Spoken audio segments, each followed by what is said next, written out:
Affordable होगा। Affordable कैसे है कि हम एज अ पेरेंट हम ये चाहते हैं कि हम अपने बच्चों को क्वालिटी ऑफ एजुकेशन दें, तो अल्हम्दुलिल्लाह होना ये बिल्कुल हमारी नीड को बिल्कुल प्रॉपर फुलफिल कर रहा है कि ये अफोर्डेबल है।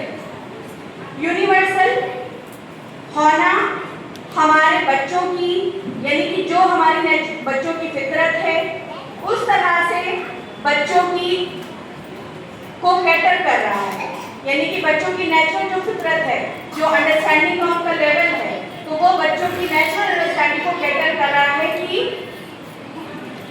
बच्चों को हम कैसे डेवलप करें, उनका होल सोल डेवलपमेंट कैसे करें।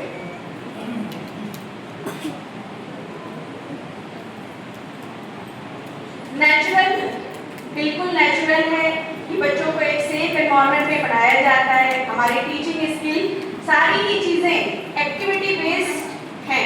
जो भी चीज़ें हम पढ़ाते हैं उनको एक्टिविटी से हम पढ़ाते हैं, यानी कोई भी चीज़ है वो हमें, आप लोगों ने देखा होगा व्हाट्सएप ग्रुप की कि आपके बच्चों की वीडियोस जाती रहती होंगी, फ्रीक्वेंटली आपके बच्चों की वीडियोस ग्रुप पे आती हैं कि बच्चा कोई भी नंबर पढ़ रहा है, लैंग्वेज पढ़ रहा है, फोनिक्स पढ़ रहा है, तो all things are going through the activities. Accessible है यानी कि ये हमारी रीच में है, यानी कि पेरेंट इसको समझ पा रहे हैं व्हाट्सएप ग्रुप के जरिए कि हम बच्चों को, पेरेंट को ये बता रहे हैं कि होना कैसे काम कर रहा है। हर एक चीज़ का निज़ाम है इसके अंदर, यानी कि तरबिया का भी निज़ाम है। जो चीज़ें हम पढ़ा रहे हैं, स्कूल में पढ़ा रहे हैं, पेरेंट को भी ये हम बता रहे हैं कि किस तरह से बच्चों को आप घर पे मॉनिटर करें, किस तरह से कैटर करें, ताकि हमें भी ये चीज़ पता लगे कि हम जो चीज़ बच्चों को यहाँ पढ़ा रहे हैं, क्या बच्चा वो चीज़ वहाँ पे अमल कर रहा है घर पे या नहीं कर रहा है। तो ये एक्सेसिबल है। अच्छा, होना एक्चुअली है क्या? होना जो लिया गया है ये हमारे कुरान की आयत है। कुरान की आयत से अल फुरकान, कुरान की आयत फुरकान, वहाँ से ये लिया गया है, जिसका मतलब ये है कि the servants of Rahman are those who walk on earth humbly and when the ignorant people speak to them then reply peacefully. यानी कि जब वो रहमान के वो बंदे जो ज़मीन पर आजिज़ी के साथ चलते हैं और जब जाहिल उनसे बात करते हैं तो वो उनसे पीसफुली बात करते हैं। सो द वर्ड होना मीन्स ह्यूमिलिटी, आजिज़ी, हम्बल, जेंटल। अब इसके कुछ एट्रीब्यूट्स हैं कि जो होना है, यानी कि हम बच्चों को इबादुर रहमान बनाना चाह रहे हैं, हम ऐसे बच्चे बनाना चाह रहे हैं कि जो यहाँ पे भी कामयाब हो, दुनिया में भी कामयाब हो और आखिरत में भी कामयाब हो। हम सब पेरेंट का यही मकसद है। तो उसके कुछ एट्रीब्यूट्स हैं, यानी कि बच्चा गॉड कॉन्शियस हो। किस तरह से गॉड कॉन्शियस हो? अल्लाह ताला की वहदानियत को पहचानने वाला हो। और अल्हम्दुलिल्लाह हम ये सारी चीज़ें कर रहे हैं, यानी कि अल्लाह, बच्चों का कनेक्शन हम अल्लाह सुब्हानहू तआला के वो से कर रहे हैं। किस तरह से? अपनी एजुकेशन के जरिए, उनकी एक्टिविटीज़ के जरिए। किस तरह से कर रहे हैं? बच्चा अगर सूरज को देख रहा है, बच्चा अगर चांद को देख रहा है, तो वो ये सोच रहा है कि सूरज को किसने बनाया, चांद को किसने बनाया। तो इस तरह से बच्चों के अंदर गॉड कॉन्शियसनेस पैदा होगी। ह्यूमिलिटी, बच्चा आजिज़ और इंकिसारी वाला बने, सही बात पे चलने वाला बने, माफ करने वाला बने, डिसिप्लिन में रहे। बच्चों को डिसिप्लिन कैसे सिखाया जा रहा है? होना में शुरू से, जैसे बच्चे आते हैं स्कूल में तो उनको लाइन अप कैसे होना है, अपने शूज़ को कैसे उतारना है, कैसे रिमूव करना है, कैसे शूज़ को रैक में रखना है, अपनी रिस्पेक्टिव चीज़ों को कैसे क्लास में प्रॉपर प्लेस पे रखना है। ये सारी चीज़ें हम उनको क्लास में सिखा रहे हैं, जिससे बच्चा क्या हो रहा है? डिसिप्लिन बन रहा है, डिसिप्लिन हो रहा है, सारी चीज़ें वो सीख रहा है क्लास में। दस्तरखान को कैसे बिछाना है, कैसे उसको फोल्ड करना है, कैसे अपने हैंड्स को वॉश करना है, ये सारी चीज़ें बच्चा यहाँ सीख रहा है, क्योंकि घर पे हम इतनी अर्ली एज से बच्चों को नहीं सिखाते, क्योंकि हम ये सोचते हैं कि बच्चा भी बहुत छोटा है, धीरे धीरे सीख जाएगा। लेकिन नहीं, यही तो एज होती है जहाँ पे बच्चों का कैरेक्टर बनता है। जैसा चाहे अपने बच्चों को यहाँ से, क्योंकि ये गीली मिट्टी होता है, हम इसको जो शेप देना चाहेंगे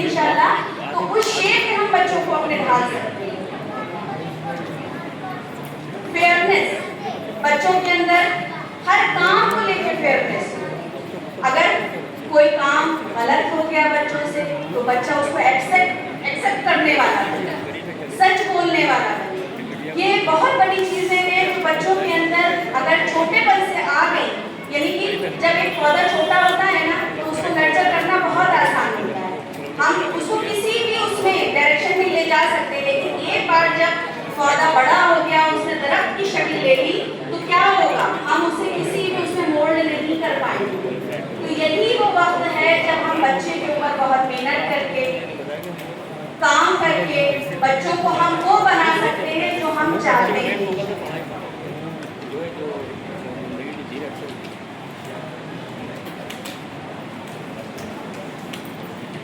अब सवाल ये आता है कि हमने देख लिया कि इबादुर रहमान की क्या क्या क्वालिटीज हैं, लेकिन अब हमें इबादुर रहमान को बनाना कैसे है? तो सबसे पहले हमें क्या करना है? सबसे हमें पहले क्या करना है कि हमें अपने बच्चों के लिए दुआओं का एहतमाम करना है, अपने बच्चों के लिए दुआएं करनी है। ठीक है, क्या करना है? सबसे पहले हमें अपने बच्चों के लिए दुआएं करनी है। जब हम दुआ करेंगे अल्लाह ताला से तो बेशक अल्लाह ताला सुनने वाला है, तो हमें दुआओं का एहतमाम करना है अपने बच्चों के लिए। एक्शंस, अब बच्चा अमल करने वाला बने, किस तरह से अमल करने वाला बने, उसके अंदर हमें इस चीज को डालना है कि जो भी हम अमल करें वो हम अल्लाह ताला के लिए हमें करना है। हम छोटा से छोटा काम कर रहे हैं लेकिन किसको खुश करने के लिए कर रहे हैं? अल्लाह सुब्हानहू तआला को खुश करने के लिए कर रहे हैं। एक्शंस कैसा होता है? देखिए बच्चे एक क्या करते हैं, बच्चे वो नहीं करते जो हम उन्हें सिखाना चाहते हैं, बच्चे वो करते हैं जो हमें आसपास अपने पेरेंट्स को, अपने एल्डर्स को करते हुए देखते हैं। अगर बच्चा ये देख रहा है कि हम अपने वालिदैन से कैसे ट्रीट कर रहे हैं, वालिदैन को किस तरह से जवाब दे रहे हैं, तो बच्चा वही चीज ग्रास्प करता है और वैसे ही आपको रिप्लाई देता है। तो ये एक्शंस हैं, इस चीज में हमें बहुत गौर करना चाहिए कि हमारे एक्शंस कैसे हो। अगर हमारे एक्शंस अच्छे हैं, हमारा ट्रीट लोगों के लिए अच्छा है, बिहेवियर लोगों के लिए अच्छा है, घर में हम किस तरह से लोगों से बातचीत कर रहे हैं, तो क्या होगा, बच्चा उसको कॉपी करता है, बच्चा वैसे ही अमल करता है। Right knowledge, seeking of right knowledge, जब बच्चे के अंदर हम ये बताएंगे कि क्या सही है क्या गलत है, जब बच्चे के अंदर ये समझ हम बचपन से इनबिल्ट करते रहेंगे तो बच्चे को ये चीज समझ में आएगी कि क्या सही है क्या गलत है, क्या अच्छा है क्या बुरा है, उसको ये चीज समझ में आना शुरू हो जाएगी। और उसके लिए हमें क्या करना है, उसी तरह का एनवायरनमेंट अपने आसपास में क्रिएट करना है, क्योंकि बच्चे कैसे सीखते हैं, बच्चे जिस एनवायरनमेंट में रहते हैं बच्चे उसी एनवायरनमेंट से सीखते हैं। जो कुछ भी हमारे एनवायरनमेंट में हो रहा है, हमारे घरों में हो रहा है, हमारे आसपास में हो रहा है, बच्चा जहाँ जा रहा है, जिस गैदरिंग में बैठ रहा है, बच्चा वहां से वो सारी चीजें सीख रहा है। Choose a role model. अब रोल मॉडल कैसा होना चाहिए, कैसा होना चाहिए रोल मॉडल? अल्लाह सुब्हानहू तआला ने हमारे नबी सल्लल्लाहु अलैहि वसल्लम को हमारे बीच में भेजा एज अ रोल मॉडल। तो हमारी ये चीज क्लियर होनी चाहिए कि हमारा रोल मॉडल सबसे पहले कौन है, हमारे नबी मोहम्मद सल्लल्लाहु अलैहि वसल्लम। तो जब हमारी ये चीज क्लियर रहेगी तो हम अपने बच्चों को वैसे ही तो दे पाएंगे वो सारी चीजें। तो हमें कैसे बनाना है अपने बच्चों को, हमें नबी सल्लल्लाहु अलैहि वसल्लम की सुन्नतों पर अमल करना सिखाना है। छोटी छोटी चीजों से शुरुआत करनी है ताकि बच्चा किसको रोल मॉडल समझे, अल्लाह को, और अल्लाह ने रोल मॉडल बना करके हमारे नबी सल्लल्लाहु अलैहि वसल्लम को भेजा है तो उनको रोल मॉडल समझे। और उनको किस तरह से रोल मॉडल बनाया जा सकता है, हम पेरेंट्स और हम टीचर्स एज अ टीचर्स हम बच्चे को ये सारी चीजें दे सकते हैं जब हम खुद उन चीजों पे अमल कर रहे हैं। पानी पीना है, पानी खड़े होकर भी पिया जा सकता है, बिल्कुल पिया जा सकता है, लेकिन सुन्नत तरीका क्या है पानी पीने का, बैठ करके पानी पीना है। जब बच्चा स्कूल में भी वही चीज देखता है कि मैम देखिए मैम सिखा रही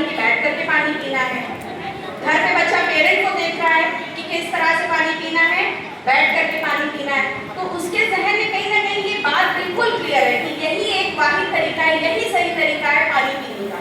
खाना कैसे खाना है? सब लोग मिल करके दस्तरखान बिछाना है, दस्तरखान के ऊपर बैठ करके हमें खाना खाना है। सब मिल, तो बच्चा देख रहा है, स्कूल में भी यही चीज देख रहा है, घर पे भी यही चीज देख रहा है, तो उसकी अंडरस्टैंडिंग बिल्कुल क्लियर बचपन से ही हो रही है कि यही तरीका है जो किया जा सकता है और यही सही तरीका है किसी भी काम को करने का। Watchful eyes.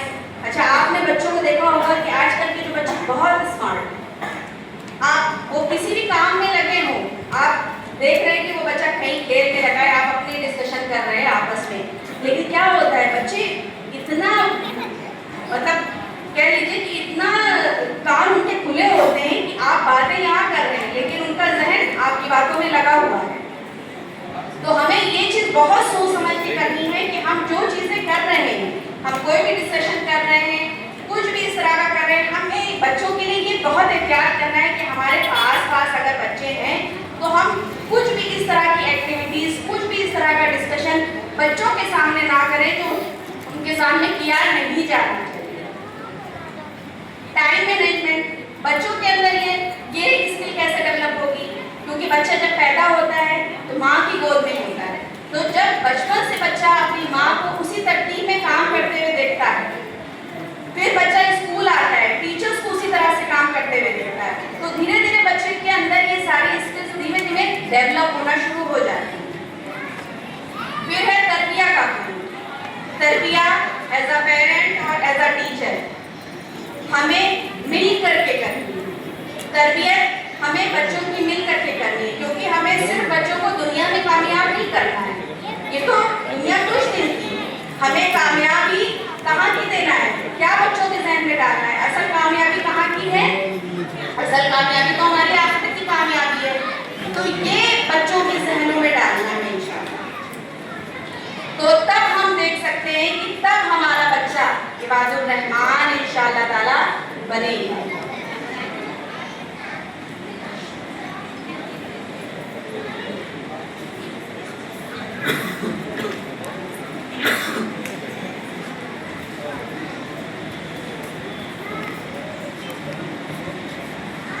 अब होना का विजन क्या है? Nurture holistic development in children, यानी कि बच्चों का ओवरऑल डेवलपमेंट। जैसे अभी हमने आपको बताया कि ओवरऑल डेवलपमेंट बच्चों का कैसे होता है, जब बच्चों का हार्ट भी डेवलप हो रहा है, माइंड भी डेवलप हो रहा है, सोल भी डेवलप हो रहा है और बॉडी भी डेवलप हो रही है, तब जाकर के बच्चा पूरा कंप्लीट उसका होल सोल डेवलपमेंट हो रहा है।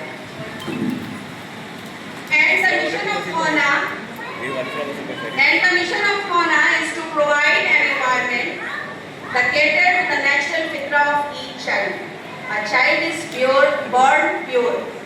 हम सब जानते हैं कि जब बच्चा इस दुनिया में आता है वो प्योर होता है, यानी कि हर तरह की बुराइयों से पाक होता है, और ये जो एनवायरनमेंट होता है वही बच्चों का कैरेक्टर एक्चुअली बनाता है। जो हमारा आसपास का एनवायरनमेंट होता है ना, वही बच्चों को का कैरेक्टर बिल्ड करता है।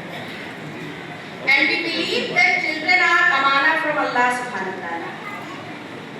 हम ये समझते हैं कि बच्चे जो हैं वो अमानत हैं अल्लाह सुब्हानहू व तआला। हमारे पास बच्चे आ रहे हैं तो ये अमानत है अल्लाह सुब्हानहू व तआला की, और आप एज अ पेरेंट ये आपके लिए भी अमानत है अल्लाह सुब्हानहू व तआला की। तो ये हमारी ड्यूटी है कि हम इस रिस्पॉन्सिबिलिटी को पूरी ईमानदारी के साथ फुलफिल करें इंशाअल्लाह। And every child is given opportunity to do every activities, यानी कि हम ये कोशिश करते हैं, ये प्रोवाइड करते हैं कि हर बच्चे को अपॉर्चुनिटी दी जाए हर एक्टिविटीज को करने के लिए, ताकि उसके अंदर जब वो एक्टिविटीज को करता है तो उसके अंदर डिफरेंट तरह की सलाहियतें डेवलप होती हैं, और बच्चों में वो वैल्यूज इनकलकेट करना, यानी कि जैसे बच्चा जिन भी लोगों के साथ जुड़ा हुआ है, पेरेंट्स के साथ जुड़ा है, टीचर्स के साथ जुड़ा हुआ है, तो बच्चे का रिलेशन हेल्थी रिलेशन हर किसी के साथ, एज अ पेरेंट के साथ, अपने टीचर्स के साथ, बच्चों का हेल्थी रिलेशनशिप बिल्ड हो, ये होना का मिशन है। और इसी के साथ साथ हम किस चीज़ में काम कर रहे हैं, इन सारी चीज़ों के साथ साथ कि बच्चा हर एक अपने एकेडमिक्स में भी एक्सेल करे, यानी कि वो साइंस को भी अच्छे से करने वाला बने, मैथ्स को भी अच्छे से करने वाला बने, कुरान को भी, हर एक चीज़ में एक्सेल करे। इन तमाम चीज़ों के साथ साथ बच्चा अपने एकेडमिक में एक्सेल करे इंशाअल्लाह।